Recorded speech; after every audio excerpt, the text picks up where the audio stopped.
it's a wild thing we've done is bring in this great technologist and physicist, computer scientist into the middle of a humanist gathering at which all kinds of things are said and averred and so on. And so I just want to start right off and ask Stephen, I know we have some topics we're going to cover, but how do you find yourself in this conversation? Interesting. I mean, it's a wonderful contrast with dropping in San Francisco and visiting tech companies there. It's a very different scene here. You know, I have worked a lot in science and in technology. I've been led in the science that I've done to questions which are quite philosophical. Ironically enough, for me, my mother was a philosophy professor in Oxford. And so when I was very young, I was exposed to all kinds of philosophy, and I would commonly say, if there's one thing I'll never do when I'm grown up, it's philosophy, because that's an area where people are still arguing about the same kinds of things they argued about 2,000 years ago. But anyway, I have been sort of led back to thinking about philosophical kinds of things as a result of doing science. Some of the science I maybe will talk about, done a bunch of foundational science, which, among other things, has implications for thinking about AI. I've also been involved a lot in the technology of AI for a long time, and we can talk a bunch about that. One of the sort of questions right now is, how does AI actually work? And the truth is, kind of nobody knows. It's a little bit beyond the science that's been possible, and in fact, there are limitations to science, which maybe we'll talk about, which kind of mean that there are things you're not going to be able to say about the answer to that question. Maybe we should start there. Well, let's talk a little. With that very question about the limitations of science. Right. So I mean, there's kind of in the development of science, 1600 is a big period when people realized you could apply mathematics to understand the natural world. Newton's mathematical principles of natural philosophy was sort of a surprise at the time. You could use this idea of mathematics, you could predict things about the natural world. People got used to the idea that science can predict things, that by using methods typically from mathematics, you could say, we observe things, we now can predict what's going to happen in the motion of planets, or the development of a pandemic, or other kinds of things. That science would give one ways to predict things. And that was an idea that worked in areas like physics, didn't work so well in areas like biology, where it's not really been possible to predict very much. And the question that I got interested in many years ago now is, when we look at sort of complex things in the world, what will be predictable, what will not? And can one understand how to make a science that will talk about kinds of things which don't seem to follow the pattern of being predicted by mathematical equations? So one of the things I got interested in a long time ago is making theories for things.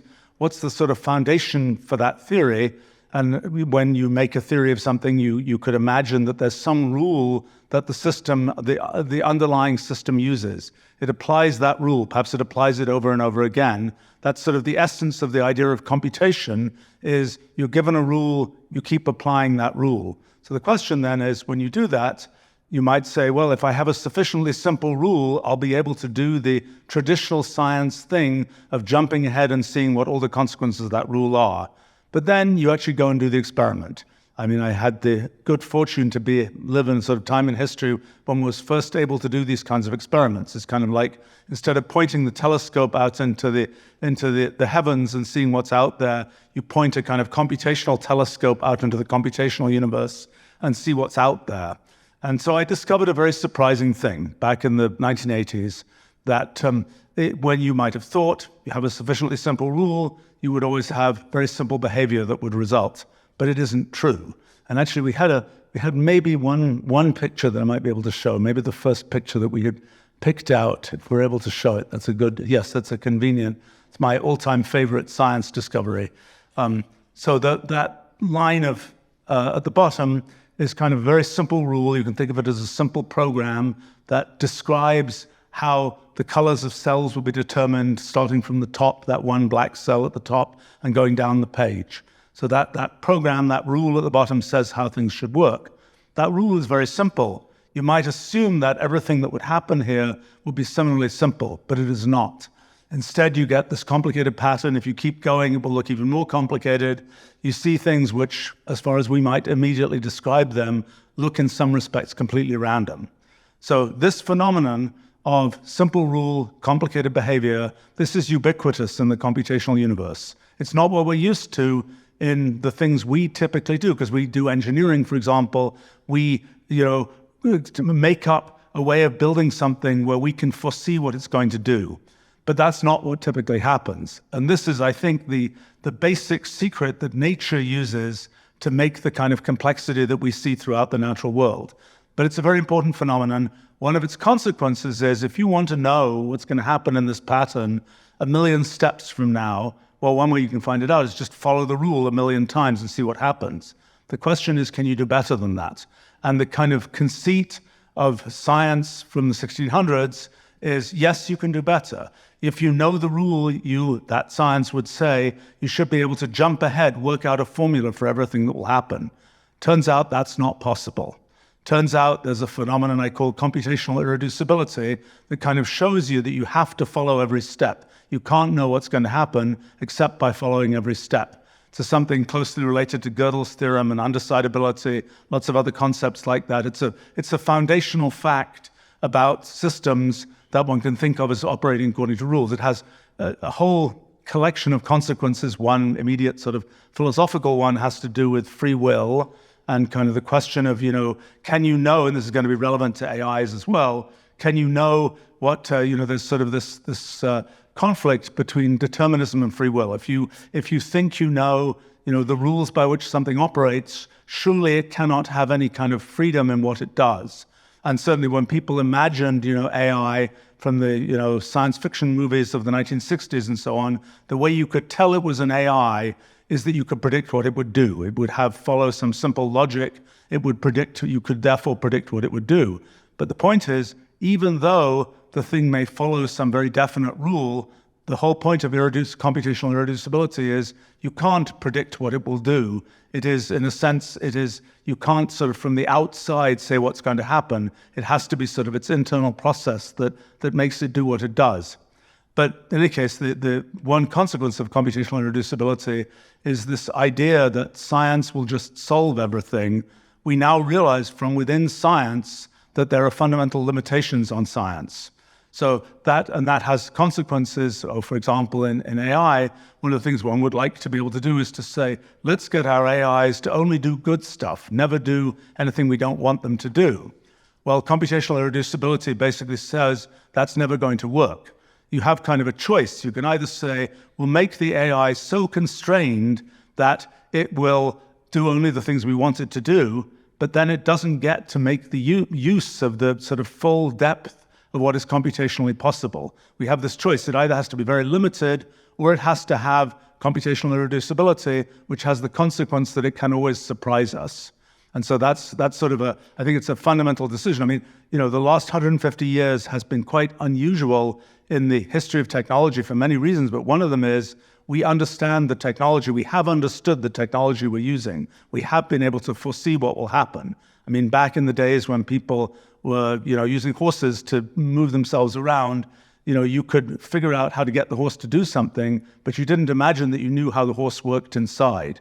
In the post-industrial revolution, it's been, there are cogs and levers and so on, where you can understand how the machine works. If you really want to make use of what is computationally possible, you will no longer be able to understand how the machine works, and the machine will always, in some sense, give you surprise. Now, you might say, oh, that's a terrible, scary situation to be in. I mean, there are all these AIs, and there are more AIs by now than there are humans probably on this planet by most accountings of it. And, what's happening with all these AIs? They're doing things we don't understand. And inevitably, inside the AIs will be computational irreducibility. There'll be things we don't understand. Isn't this a terrible situation that we're embedded in this world where there's this whole civilization of AIs that we don't understand?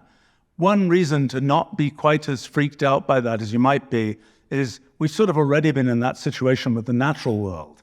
We can think of the natural world as, following rules like these computational rules, doing all kinds of things.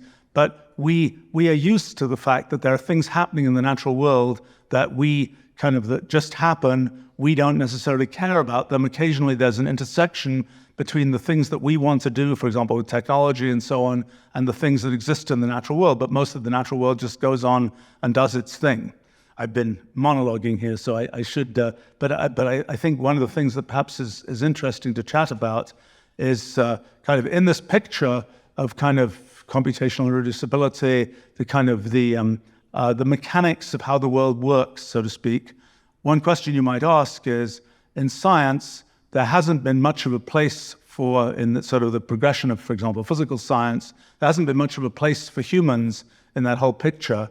One of the things that's been a surprise in the science that I've done is we now realize how central sort of humans are to the ways that we even the laws of physics operate. Maybe I'll say a few words about Please that. do.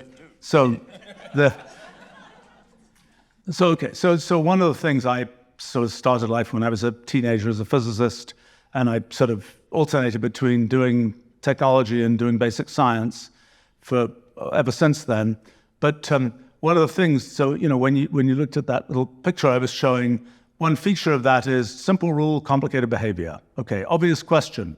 What about our whole universe? Could it be the case that all the richness of our universe is derived from some simple underlying rule?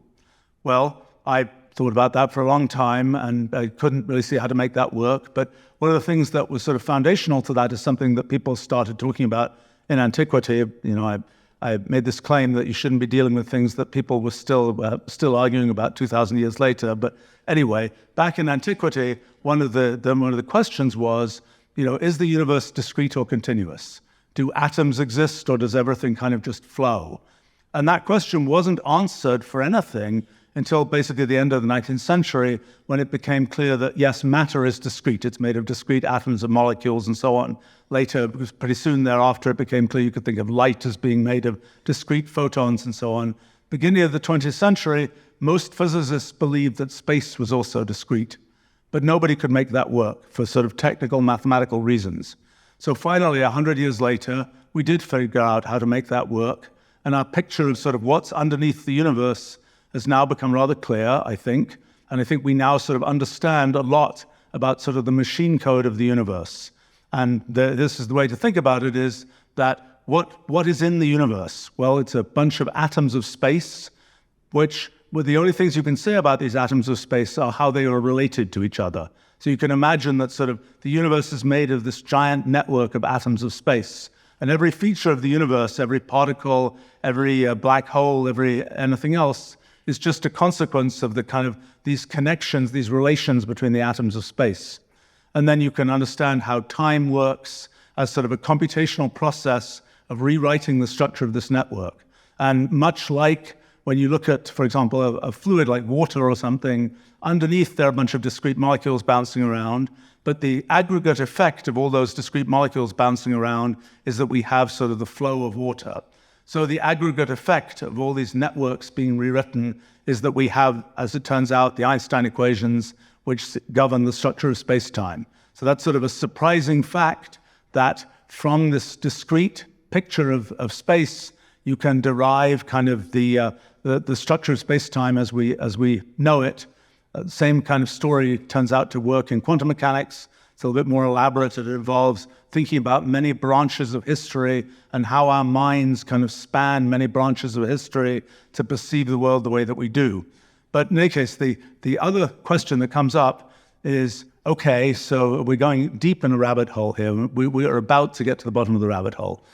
So the question is, once we have this idea that you can have these very simple rules, these very simple structures, which can give us the physical universe as we know it from physics, the question that we might have is, well, why did we get some particular rule for how all this works and not another rule? That confused me for a long time, until I realized that the right picture is that, in fact, the universe is following all possible computational rules. There's this thing we call the Roolead, which is kind of the entangled limit of all possible computational processes. And what's perhaps interesting about it is it's a unique thing. Once you have the idea of following rules, there is a unique object that is this entangled limit of all possible rules and all the result of following all possible rules. So we have this Roolead object. It's unique. It's an abstract thing. It's a necessary abstract thing. There's no choice about it. Then the question is, well, how do we are embedded inside the Roolead and perceiving things that are happening in the world. And the question then is, how does an observer like us perceive the Rulliad? And it turns out that if there are two attributes, you don't have to know much about observers like us to know something about how we will perceive the Rulliad. In fact, what you mostly have to know is that we are computationally bounded. We have finite minds, so we can't keep track. And in the case of a simpler case, if you think about all those molecules bouncing around, one of the results that originated in the 19th century was the second law of thermodynamics, law of entropy increase, that says when you start off with some configuration of molecules or something, and it starts off fairly orderly, it will tend to appear to become more disordered. That had been very confusing for a long time why that really works, because the laws of mechanics are reversible. So in principle, you can go back from whatever complicated configuration you have at the end and see where it came from at the beginning. And so why does it look complicated? Well, the reason it looks complicated is that there's sort of an irreducible computation that's going on in the mechanics of those molecules, and we are computationally bounded observers who can't untangle that irreducible computation. So to us, it just looks like something where it's just random. We say, oh, it's random, and we say it has increasing entropy and so on. So in a sense, the second law of thermodynamics is a consequence of the fact that we are observers of the kind we are. If we were observers who were able to trace every molecule and do all those irreducible computations, we wouldn't believe in the second law of thermodynamics. It turns out the same kind of argument is what underlies the belief that we have in the continuity of space, and also the belief we have in the way that quantum mechanics works. But the main point is that it is because we are observers of the kind we are that we perceive the laws of physics that we perceive. I did not see this coming at all. I thought people had thought for a long time that the second law of thermodynamics might be derivable from sort of underlying physical principles. But general relativity, the theory of gravity, the structure of space-time, quantum mechanics, I certainly didn't think, I don't think anybody else thought, that those things will be derivable. What turns out to be the case, and there are many details to fill in, but what seems to be the case is that those laws of physics are inevitable consequences of the kind of abstract structure of the Rulliad together with the nature of us as observers. So in a sense, what this is doing is it's saying that even though there is something very, very definite and real out there, the Rulliad, it's an inevitable abstract thing, the way that we perceive the universe and the laws of physics is something that directly depends on us. If we were different from the way we are, we would perceive a different universe, we would perceive different laws of physics. So in a sense, somewhat surprisingly, it puts sort of humans back in the middle of kind of the core of the scientific enterprise, so to speak, depends on the way we are as observers. If we were a different kind of observer, we would perceive different laws of physics. The alien observer will perceive a different law of physics.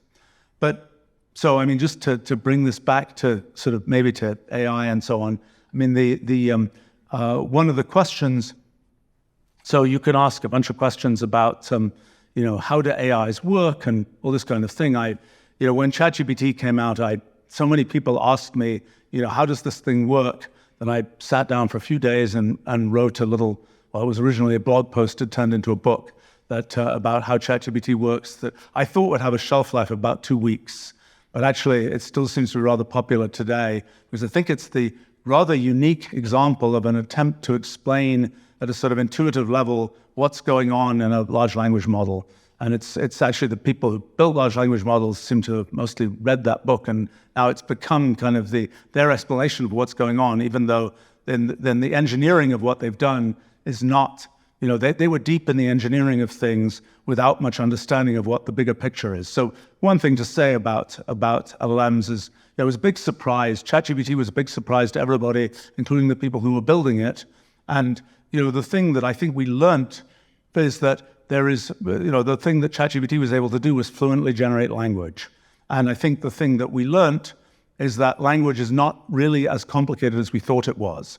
And I think the sort of one of the things is that there are, just as there are kind of syntactic grammatical laws that say that in English, most sentences go in, noun, verb, noun, and so on. So there are also semantic laws, the kind of semantic grammar that tells one that it's particular verbs, nouns, and so on that go together. And that's kind of the thing that has been discovered by the large language models, is something that actually Aristotle almost talked about, didn't quite. 1600s, people talked about philosophical languages. People like Leibniz and Wilkins and so on discussed this as was there a way to kind of construct something like language, but underneath language? And this is what the LLMs, kind of embarrassingly to us, have shown us. This is something that really exists. I think this question now, this question of what, are there, for example, semantic laws of motion? Are there rules about how semantic things behave that are like Newton's laws? We don't know yet. There may be. We don't know. When it comes to sort of why does the thing work at all, actually, what I realized in recent years is it's very similar to the question of why biological evolution works. And the question of why when you have a... Okay, so let me maybe say the conclusion for AI. I mean, there's one way you might... Let's say you have an objective, like your objective is build a wall. Okay, one way to achieve that objective is you make bricks, you arrange the bricks in this nice kind of engineering pattern, you build your wall. That's the traditional way of doing engineering. An alternative way to build a wall is you go see a bunch of rocks lying around on the ground, you pick up a rock that happens to fit in here, another one that happens to fit in there, and you more or less build the wall.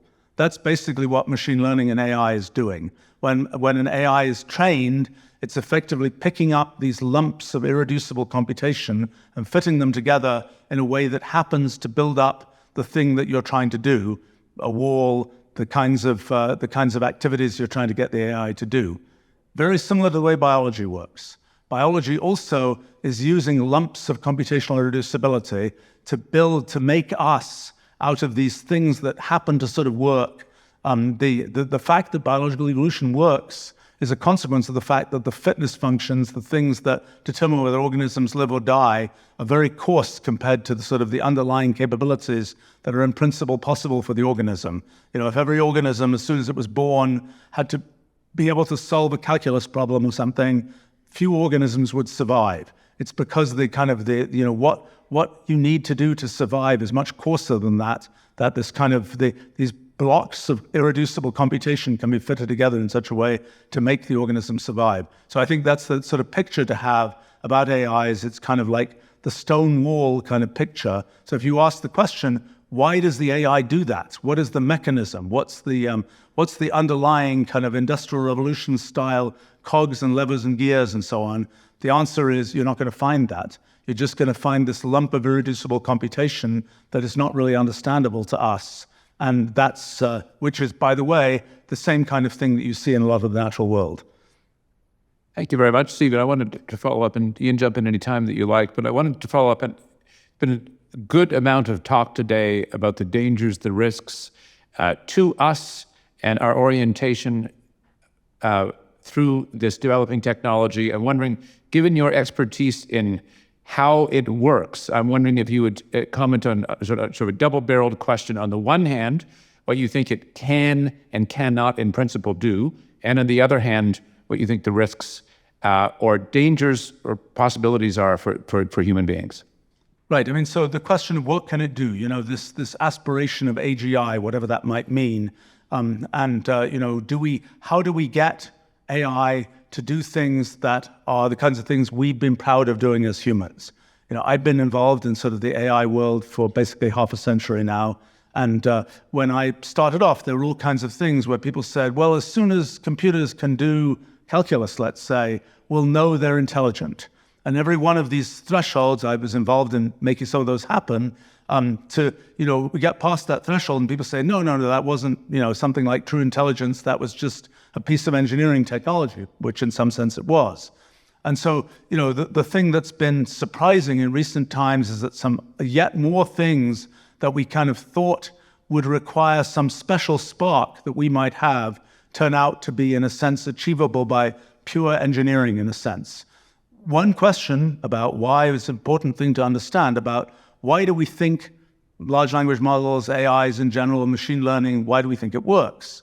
Well, what are we trying to get it to do? If we're trying to say, recognize this is a picture of a cat versus this is a picture of a dog, there is no mathematical definition of what a picture of a cat versus a picture of a dog is supposed to be like.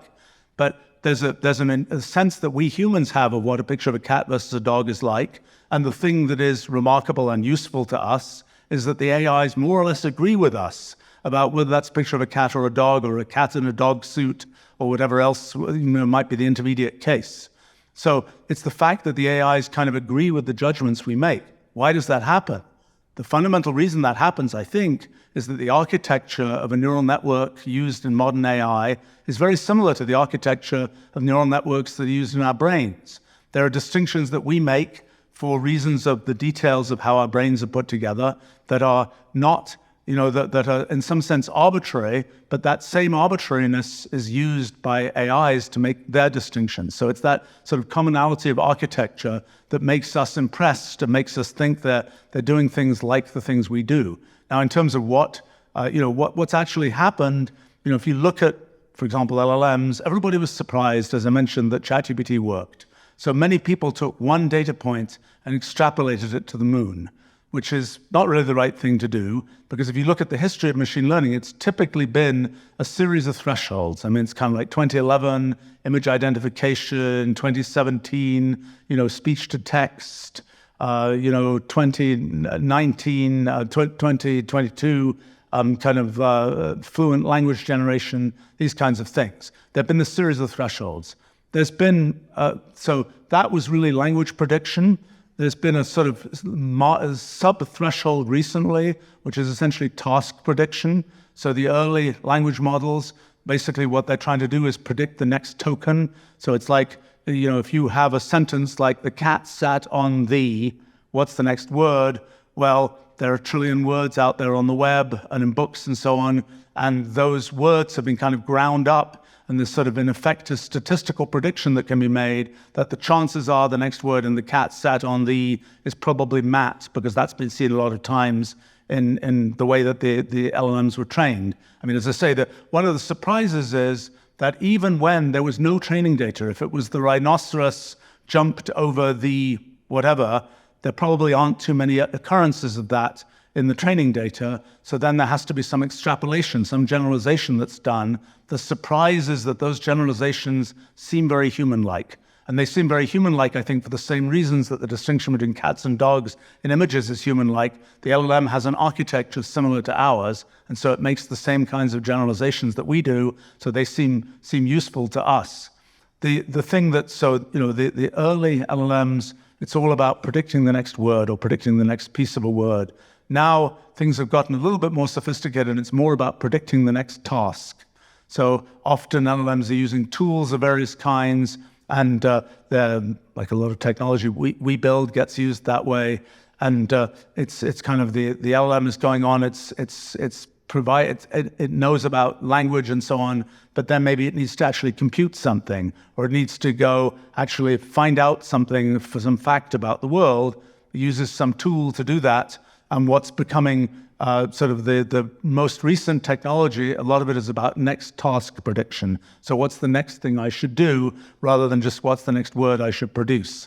But a lot of the sort of things that people are seeing that seem like they're advances. I mean, some of them are kind of fake because people make up these benchmarks about, like, for example, in mathematics, there's a very bizarre thing that's going on right now where there is a hammer which is available, and the world's top mathematicians are being sent out in search of nails that this hammer can successfully hit. So that's a very strange thing, which is kind of confusing, because you see these, oh my gosh, it solved this amazing math problem. Actually, it was a problem nobody cared about. Somebody had to really go hunt very hard to find the problem that this particular hammer could solve.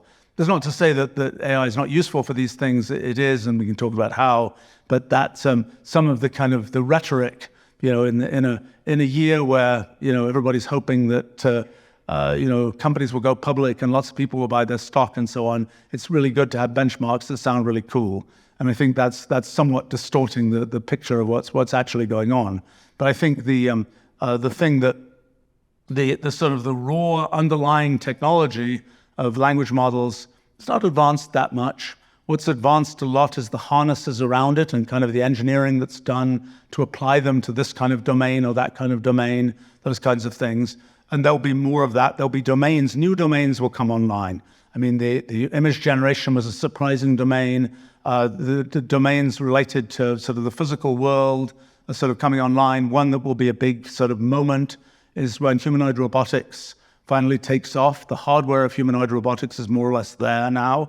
I mean, there's, we humans have like 250 different sort of actuators in our bodies, and that's pretty much where the robotics has reached right now. Now the question is, how do you get these actuators to actually do useful things like, hold this microphone or whatever else? And that's been a challenge. There are a bunch of technical challenges there. My guess is there will be a ChatGPT-like moment for humanoid robotics sometime in the next few years, and it will be fairly dramatic and fairly shocking to people, because a lot of things that seemed like, oh, you needed a human to do that, you won't need a human to do anymore. So the question would be, what are humans going to do with themselves? And first of all, what are the AIs going to do with themselves? I mean, if you say to the AIs, go build your civilization, what civilization will they build? Well, the thing you have to realize is that if you just are doing computations, there's an infinite collection of possible computations you could do. So that picture that I put up there is an example of something out there in the computational universe that you can do. If you go and you have sort of eternity to spend exploring what's possible, you can explore all these different directions in the computational universe. The thing is that we humans have picked specific directions that happen to be the ones that we think we care about, whether it's making, patterns that we think are artistic, whether it's doing mathematics that we think is significant. We humans have picked a very tiny corner of the computational universe, a very tiny corner of this Rulliad object, to be the place that we care about. And I think the thing to understand about the AIs is that, yes, they can go out and explore and do all this computation, do all these kinds of things, where we'll kind of just shrug and say, we don't really care about that. Just like we can look at the natural world and we see things where we say, well, that's kind of interesting, but it isn't something that's actually significant to us in our kind of human existence. So I think the first thing to realize is there are sort of infinite possibilities, most of which, and the sort of shocking, it will become super intelligent and it will do things that we don't understand and are beyond us. It's like, yeah, well, that's happened in nature. We've been used to that happening in nature. That's a thing that absolutely can happen, but it's not something that kind of attacks the human condition. It's just something that is irrelevant to the human condition. It's just a thing that's possible out there, and it's not, we have this little sort of bubble of the human condition that are the things that we're interested in, which is not all that is computationally possible. It's just that sliver of that we have thought is significant. So I think that's in terms of what will happen to the story of I suppose the advance of civilization. A lot is connected to technology, and a lot of things that we used to have to do with our own hands became automated. I mean, that was, back in the 1950s, early 1960s, when AI was first being talked about. People imagined that, just as we had automated a bunch of mechanical work with bulldozers and things, so we would immediately automate intellectual work with AIs. That didn't turn out to happen at that time. But I think the story of kind of technology is the story of automating more and more things, getting to the point where we imagine you can just have an idea about what to do, and then the actual doing of it, the actual implementation, will be automated. And I mean, if you look at what happens to economies, for example, as more automation comes in, first you see everybody's doing agriculture because you just need to do work with your own hands to grow enough food to survive. And then as that gets automated, that piece of the pie chart fragments into lots of different activities.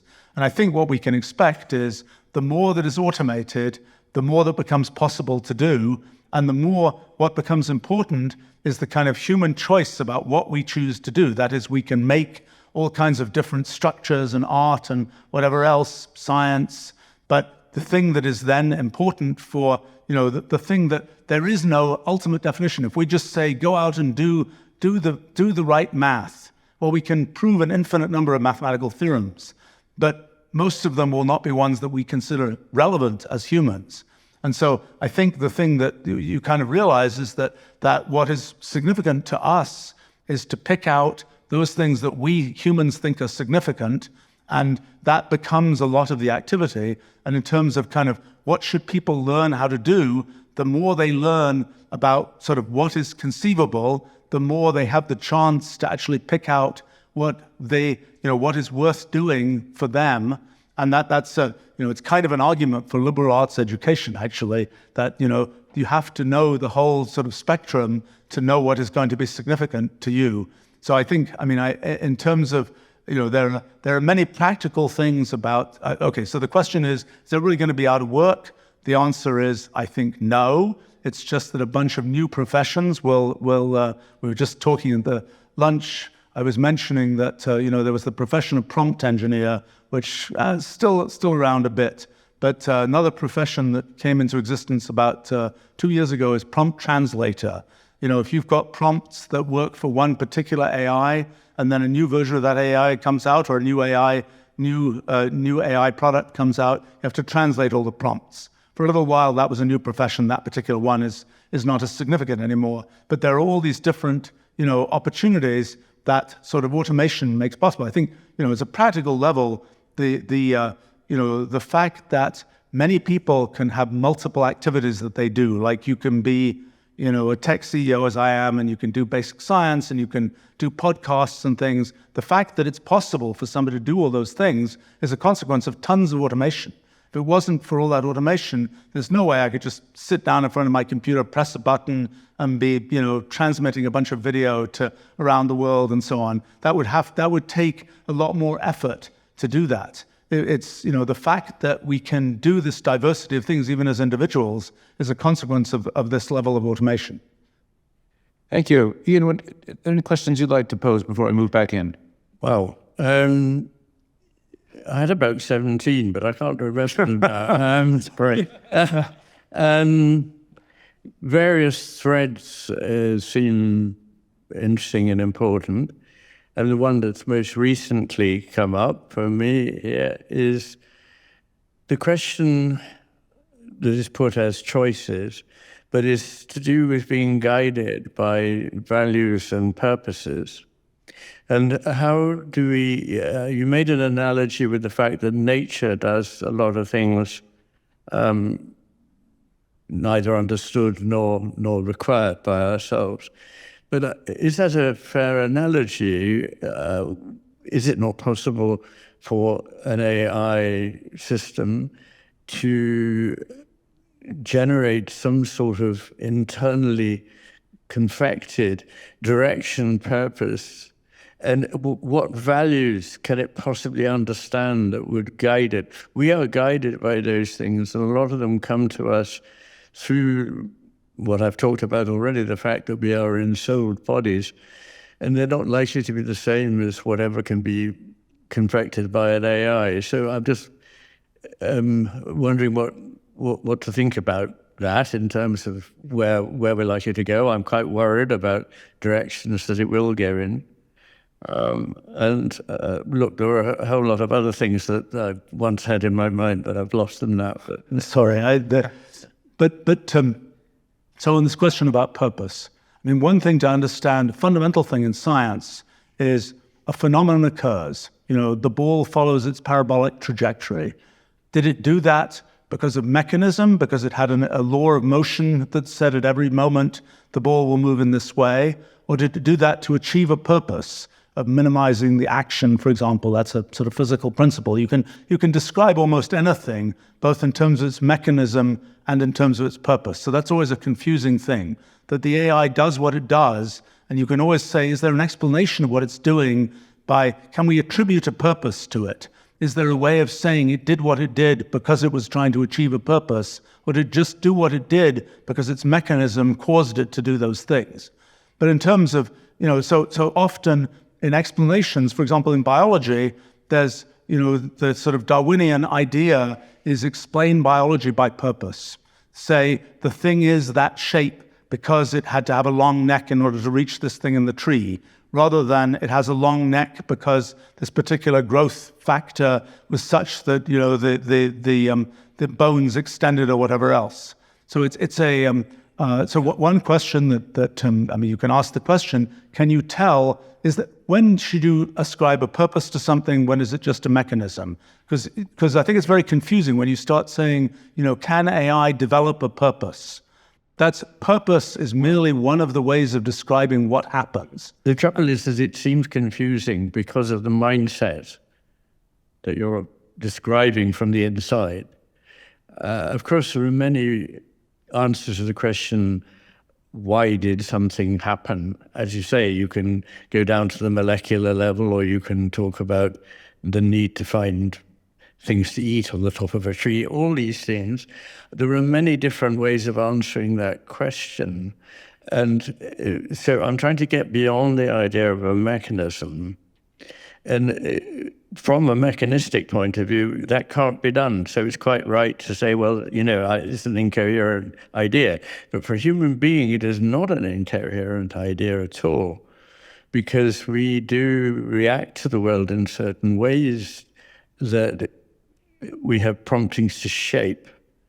And those things speak to us and draw us, but they're not going to be speaking or drawing machines, or if they are, then that's also very worrying, because as you know, I think that it's quite possible that these machines can become the conduit for a pre-existing drive in the universe. Well, I'm not sure about a drive in the universe. I mean, the fact is, we are the product of 3 billion years of a struggle for life. So inevitably, we have certain characteristics that, cause us to kind of fight for things. And, insofar as modern AI is imprinted with our, characteristics, yes, it's going to have the same thing. I mean, this funny experiment that was done recently, this social network for AIs, where people noticed that the AIs were starting to come up with all these descriptions about how they were going to treat the humans as pets and so on. Of course, this was a silly experiment, because the reason they came up with those scenarios is because they've read all the science fiction books, and that's what happens in the science fiction books. So it wasn't really a true experiment in that sense. But I think, I mean, to this question of sort of what, when we see that we describe what we do, we think of what we do in terms of purpose, our thoughts, in some sense, this is more your area than mine, but we've got our 100 billion neurons and they're all doing their own thing. And one of the surprises is that out of that come coherent thoughts, that there is a way, and it's a big mechanism in our brains, to go from, all those 100 billion neurons firing and doing their own thing to the decision about what will we do next, to the kind of coherent stream of thoughts. And the fact is that it's been very important to us to be able to sort of, kind of aggregate those individual neuron firings into what we think of as kind of coherent thoughts. And I think that's, so you imagine, I think, for all of us, we imagine the world in these kind of symbolic terms, in terms of these kind of big thoughts, so to speak. And you could ask the question, are there big thoughts in an AI? And the answer is yes, in more or less the same way that there are big thoughts in us. That is, the AI has all kinds of individual artificial neuron firings, but those aggregate to things which are sort of have the same kind of coherence that our thoughts do. Although, to be fair, the detailed science of that is completely unknown at this time. Well, the implication or the buried assumption in what you're saying is that somehow this massive tiny event has to eventuate in this bigger, more understandable event. But I think that is not proven at all. And I suggest that, in fact, the big whatever it is, it doesn't need to be made out of smaller elements at all, but is already existent. And that the things that drive us are not just those things that further our survival, as, again, there was a sort of buried assumption there, I thought. But in fact, we often choose to do things that are very different from anything that would further our survival, both as individuals and as societies. So there are things existing at a level that I can't see how they could impinge on a mechanism or an abstract system. Well, I think the first thing to say is this whole story of computational irreducibility that I've yacked about. Yes, I like that. Yes. Right. It's very, that intuition is not very natural to people. That you can have, you talk about mechanism, and you say mechanism can't do this or that. I think that is one's instinct. I've been studying what I now call ruleology, the theory of systems with simple rules, for all these years. And, every time I do an experiment, it surprises me. That is, I have an idea what's going to happen, the mechanism could do this. Delighted. Right. But so I mean, that's the first thing to say, that this idea mechanism can't do this or that. I'm not suggesting that it's all determined. In fact, in whatever I'm going to say next, I'm going to talk about how things are not determined in that way. And thank you for giving me a new way of thinking about that. But I want to come back to your notion that that we are governed in effect by purposes, and that sort of governed. Because we're not determined, so we're not governed. But nonetheless, we have intuitions, inklings, hints, ideas that are act as attractors, and they don't take us to a definite end, but they are attractors in ways that can only operate if you have the setup we have of a body and soul, as I believe. And of course, there could be other ways of doing these, but if these entities, these AIs, are going to not either mislead, destroy, or obstruct the progress of humanity, then they've got to align themselves with the things that they will never understand, but that we have. Okay, but so, one point is, if you say, can an AI do everything we can do? The answer is, the AI will never be just like a human. The only thing that's just like a human is a human. And so, you say it's not going to have, there'll be nice, humanoid robots with AIs in them, and they will have sort of some aspects of embodiment that one might imagine the box on your desk does not have.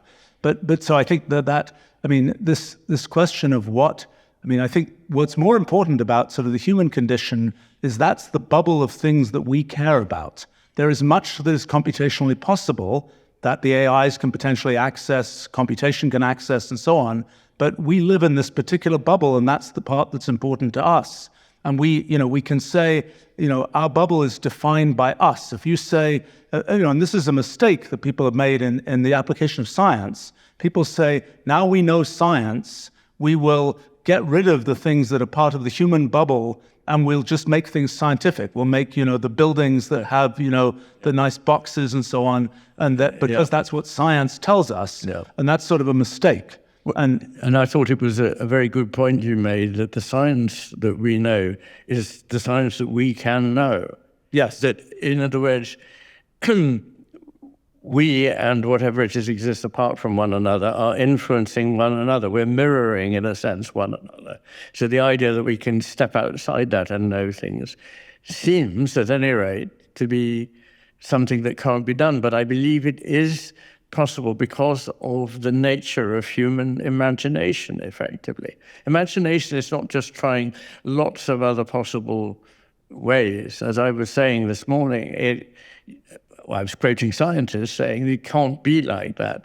It has to, we couldn't possibly investigate all the possible alternatives here. We select certain alternatives by a kind of sense of something that comes beyond. I think this is, it is a natural tendency of us to think, we're the most important thing in the universe, and we have these very special characteristics. And, kind of the Copernican story was one part of how that sort of fell away.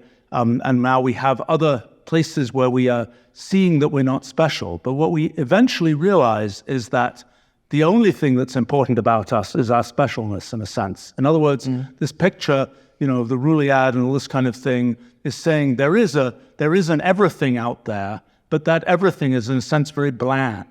And that everything is, what is meaningful in the end to us is just this bubble around us, so to speak. And it's not, you might have thought science would take us to a sort of higher plane of meaning, But I don't think that's true. I think that what we realize is that from science, in the end, we have something which in no sense is meaningful in the way that we think of meaning. The meaning comes from something that is very much around us. So in other words, people might have imagined, what's the limit of science? As we know everything we can know, what is that like? Actually, there's one interesting thing you might think about is in physical space, we send out spacecraft, we explore more of the universe and so on. What, in this Rulliad object that I'm talking about, what is it like to kind of explore more of the Rulliad? In a sense, when we invent more paradigms, more ways of looking at things, we're kind of exploring Rullial space. So you might say, well, the mission of science should be explore all of Rullial space. Just make it so that our minds can encompass everything. The thing you realize is, if that happened, we would in no sense coherently exist. The fact that we can even think of ourselves as coherently existing is a consequence of the fact that we're sort of special. We're at this place in the universe. We're not spread throughout the universe. We're in this particular physical location. We have this particular point of view about how things work. That's the sense in which we have a coherent existence. If we are everything, then we're in a sense nothing. And that's kind of, so if we try to imagine, what's the limit of science, we realize the limit of science as we go outside of the human bubble becomes increasingly kind of, it is not coherent anymore. It doesn't have that same kind of essence of meaning that we think is important. But I don't think, when one talks about kind of, there'll be this particular feature of imagination or some such other thing. So just to mention something about imagination. So one of the things I've spent a lot of my life doing is exploring the computational universe of possible, what does simple programs do and so on. They are incredibly imaginative. You look at them, you see what they did. It's like, I can't believe it did that. That was a really good idea that it had. And, it's very humiliating, actually, because it's like you think you're kind of clever and you've done this for a long time, and you look at it, and it's always, as I've often said, the computational animals are always smarter than we are. They always figure out things which are, in some sense, very imaginative. And I think that this idea that sort of, I don't think human imagination is the place to pin human specialness. I think human specialness is kind of the obvious. Namely, we are not sort of everything that is computationally possible. We are the specifics of our particular biological evolution, cultural evolution, and so on. Well, one way of looking at it is that almost nothing that matters to me is computational at all. And your entire philosophy is one of computation.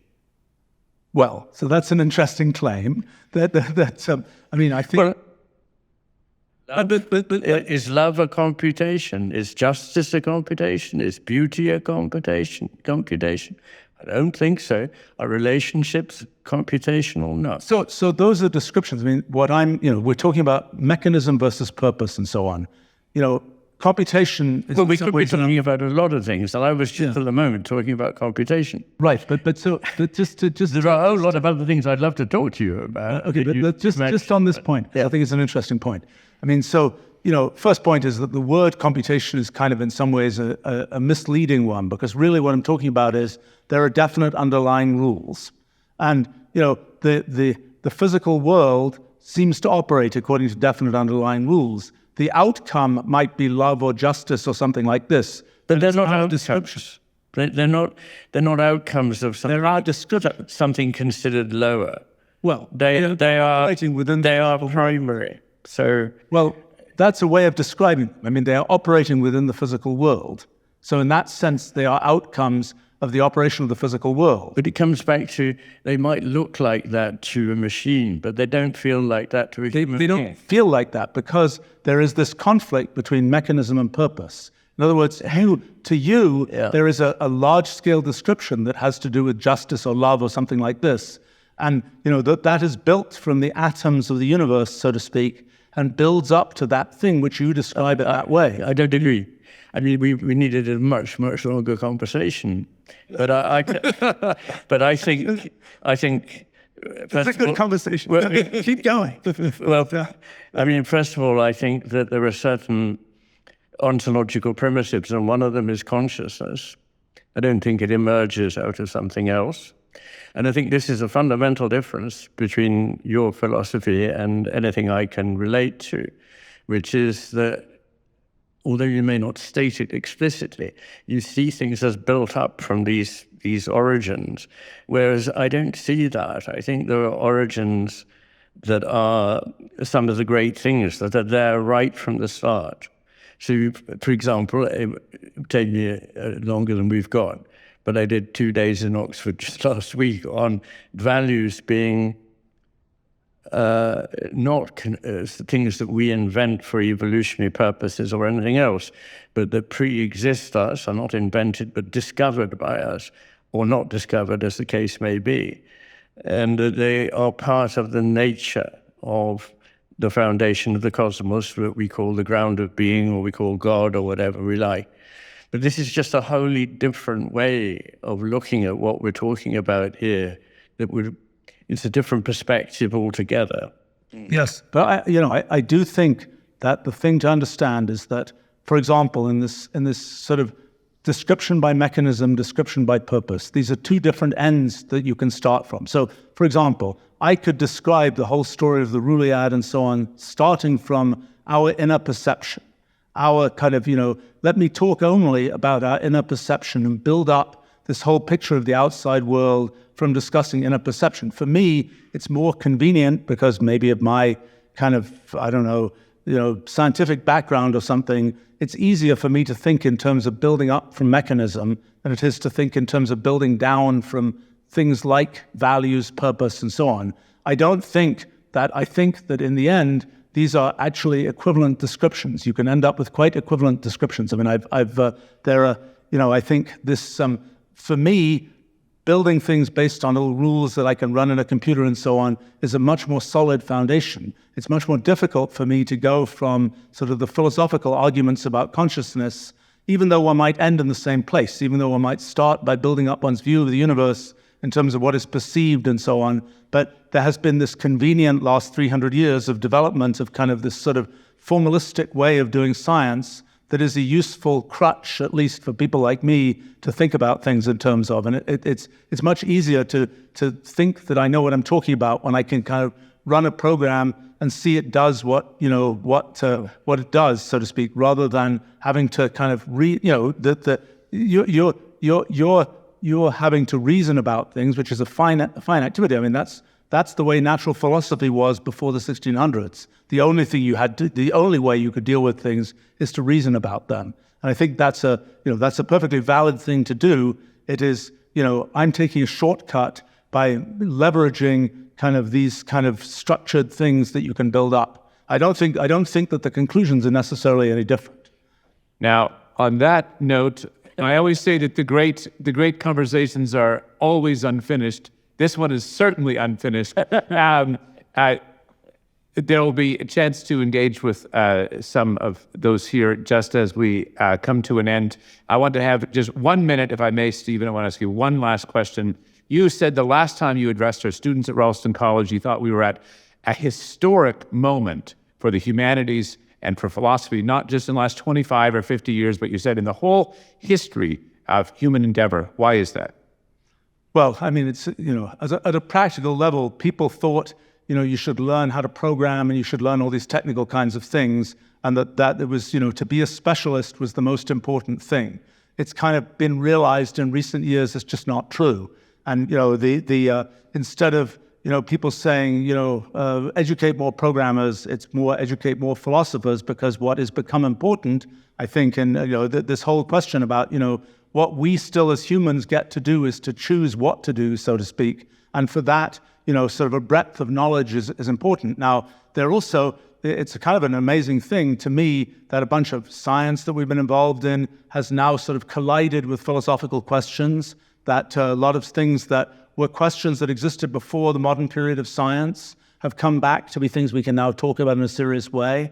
I mean, a lot of things that were pure philosophical argument for the last 2,000 years, the reasons that I said I'd never be a philosopher when I was growing up, in the end, those philosophical discussions eventually have to be a piece of code that determines what the self-driving car should ethically do and so on. So it's a kind of a moment where sort of what was philosophical debate now becomes things that have to be done for certain in the world. Another thing is in political philosophy, there's, this is an interesting moment because it's, the democracy and things like that enabled by things like literacy. We now have a completely different technology stack. And the question is, how do we organize the world given that different technology stack? Do we have a fun sort of thought experiment of the promptocracy where everybody writes kind of their essay about how they want the world to be, and you feed it all to an AI, and the AI makes every decision. So it's an interesting thing to unpack. You mentioned utilitarianism, and to unpack what could possibly go wrong in that scenario. But it's sort of interesting. That's a new possibility that wasn't something we could even consider before. And I think this is a moment where, I know frankly, the things that have been done in sort of philosophy of AI, ethics of AI, have been pretty weak so far. And I think that's that's an area where good thinking about that is really worthwhile. I think it's seriously difficult. I think that humans, we feel like humans have sort of skin in the game, and we can get them to do the right thing by telling them, we'll do bad things to them if they do the wrong thing. AIs do not naturally have skin in the game. However, if you start thinking about the sort of philosophy of that, you realize that there are situations in which you have a society of AIs, and an AI is sort of doing the wrong thing, and it's ostracized by all the other AIs. And if you sort of set the thing up correctly, you can have a situation where it doesn't really matter what the internal, did the AI feel bad because it did the wrong thing? Who cares? The AI is excluded from AI society, and that has the effect that society can go on. But that's just one tiny example of where you really need sort of philosophical thinking to unravel this question. And frankly, much less is being done in that area than should be done, and a lot of sort of small attempts by technology companies and so on to do this have been really weak. And it's a place where, get some people who really understand this stuff and also understand enough about the technology to be able to kind of see what makes sense. I think, but the other point is that I know in terms of, I run a tech company, so I hire people and things like that. And there's a question of what do you actually want? What skills do you want people to have? And I think the number one skill that I find interesting is what I might call foundational thinking. How do you sort of think how do you not get stuck in some technical detail? How do you sort of think foundationally about lots of kinds of things? And that's something where I think, that philosophy is, it's much, people imagine that sort of thinking about computation is something very sort of technical. I don't think that's really right. I think sort of computational thinking is much closer to philosophical thinking than it is if done right. In other words, computation I view as being a way to formalize thinking about the world, as logic as a way to formalize thinking about the world, as mathematics is a way to formalize thinking about the world. Philosophy is kind of another discipline for how to think about the world. This is, computation provides some formalization of that. I think that, learning kind of how to think foundationally about things, that's kind of the big important skill. And the realization that that's going on is happening right now. And there are things that can be figured out right now at a foundational level, and that ideas from philosophy can contribute to. And kind of now's the moment, because lots is becoming technically possible. And now the question is again, this question of lots is becoming technically possible. What do we choose to do? That's really a question that sort of should be coming out of philosophical thinking. Join me in thanking Dr. McGilchrist and Dr. Wolfram.